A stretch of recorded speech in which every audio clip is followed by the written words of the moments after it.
işitmeyin.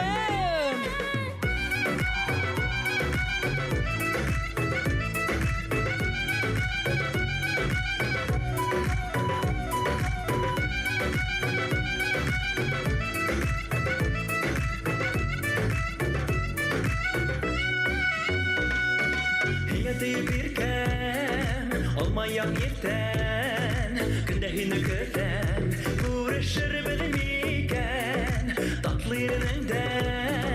Almaların deme Narlı güzelinde Hıygan dünyaya me Hey almalar yerinde Boldarı tatlı hoş yeter kızı oldarı Hey almalar isterden Koynarı yandıra kıydırra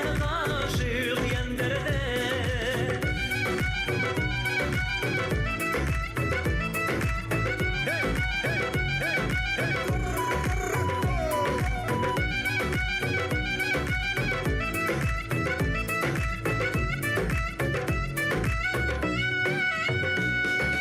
Hine deyip birken almayan yerden Tatlı yarım bulup yanda kalhan iken Yine menen gene Minin dünyam yemli Nalı kuderinde Hıygan dünya yeme Hey almalar yerinde Boldarı tatlı hoş yeter kızı oldarı Hey almalar isterden koynarı Yandıra kıydırra aşık yandırdı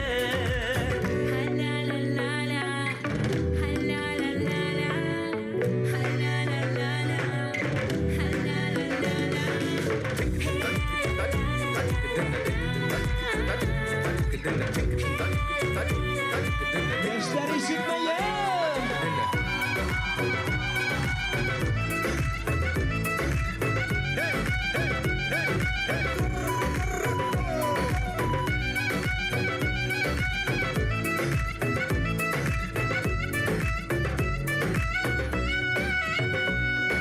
Hey almalar yerinde Boldarı tatlı hoş yeter